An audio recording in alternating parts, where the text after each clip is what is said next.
Vejam agora um quadro chamado Ação Correta, que mostra uma experiência interessante de uma empresa privada em relação ao desenvolvimento sustentável.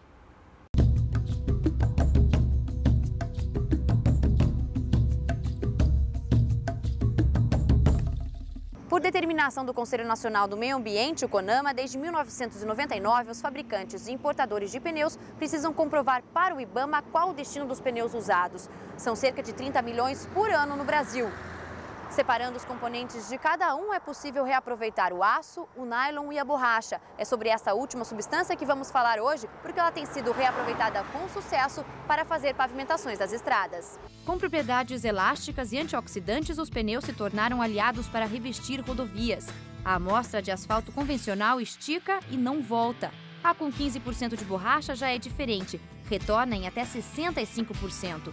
Este engenheiro químico explica que, além de ser mais resistente, usar a borracha do pneu contribui para a preservação da natureza. A massa consiste na mistura de materiais pétreos de pedras, tá?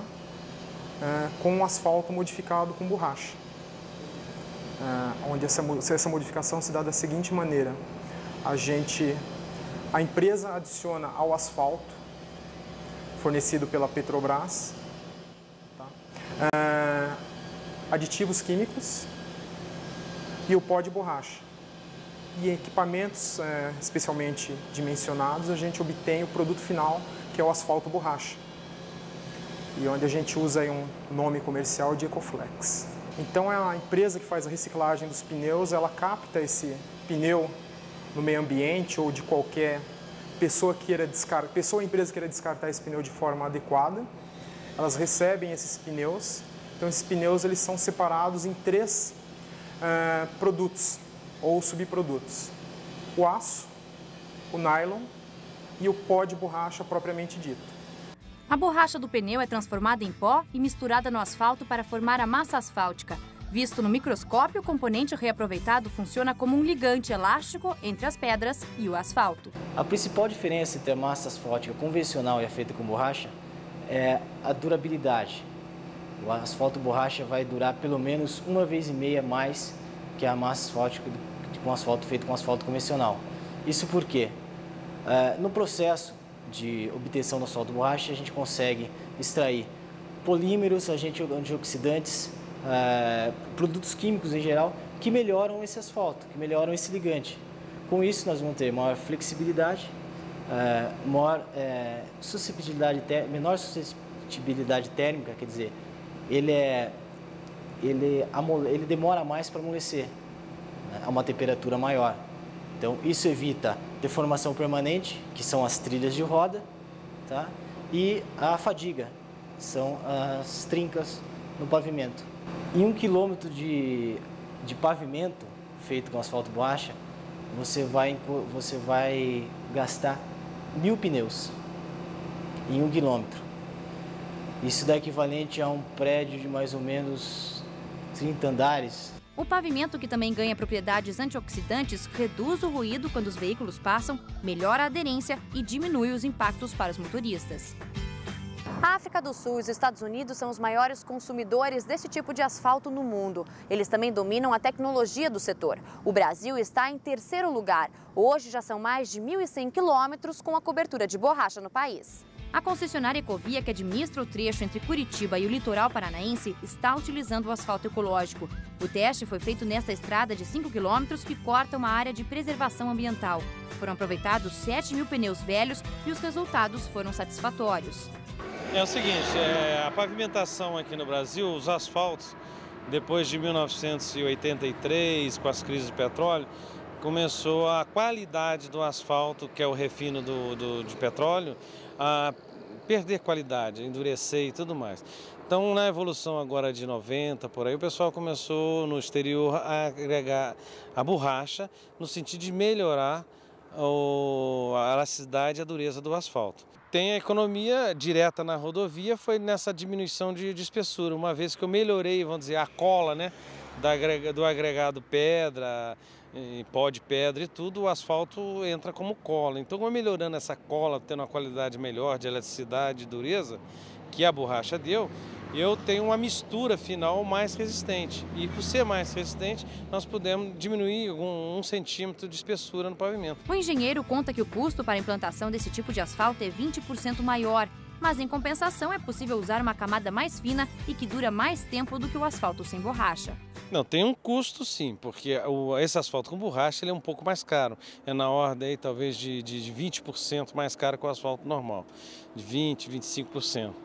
Mas ele corresponde, no investimento do pavimento, ele vem a corresponder essa economia, até gera uma economia pela resistência, né, que ele vai oferecer uma vida maior do pavimento e, por sua vez, também, no momento aqui, nós aplicamos uma redução de espessura e que tem correspondido. Você aproveita rejeitos de construção civil, no caso de pneus de caminhões, que na natureza não teriam uma vida para degradação muito longa, aqui você dá nova aplicação, entende? Compondo sem agredir o meio ambiente, quer dizer, no próprio ambiente de asfalto, de pedra, ou seja, a parte já agredida da natureza conserva sem avançar.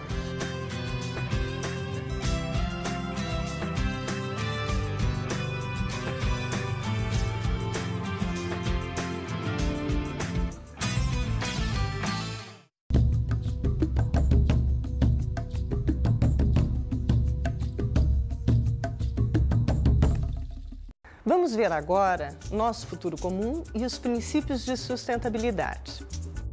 Além desse conceito, é importante os princípios básicos de sustentabilidade que são expostos nesse relatório. Então vejamos cada um deles, ou melhor, os principais.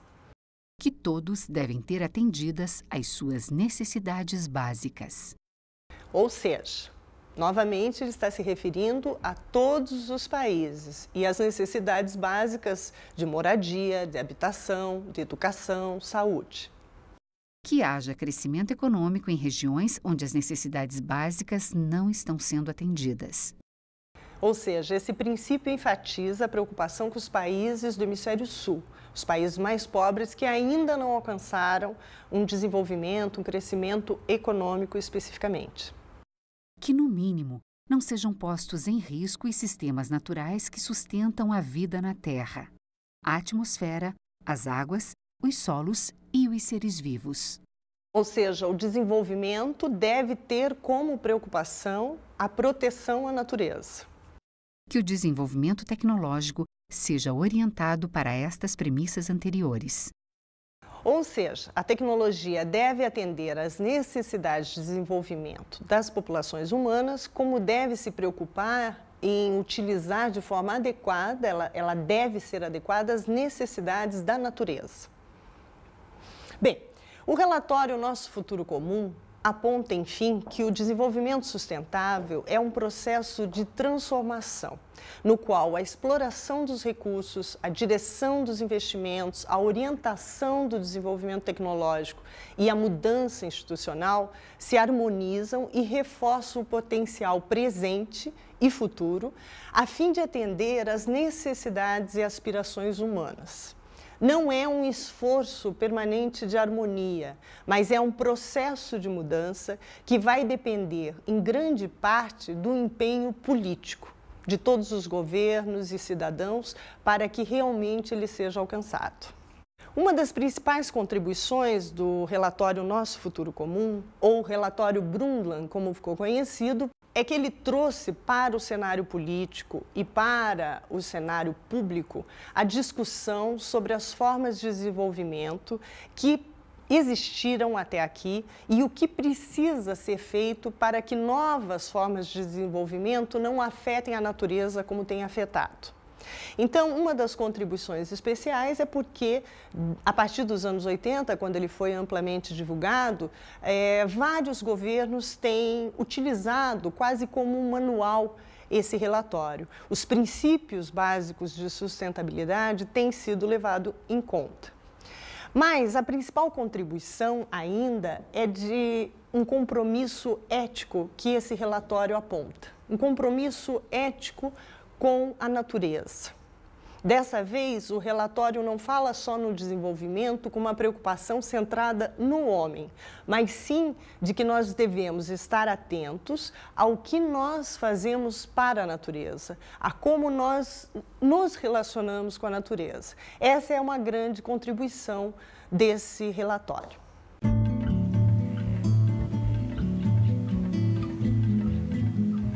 Estudar é educar. A minha dica de estudo para vocês hoje é um livro de Clóvis Cavalcante, organizado por ele, que se chama Meio Ambiente, Desenvolvimento Sustentável e Políticas Públicas. Há 3 artigos neste livro que eu gostaria que vocês lessem. É o de Carl-Erik Erikson, o de Denis Goulet e de John Prupps e mais alguns autores. Esses artigos falam sobre a questão do desenvolvimento sustentável sob diversas óticas. Vai enriquecer a discussão que nós temos hoje.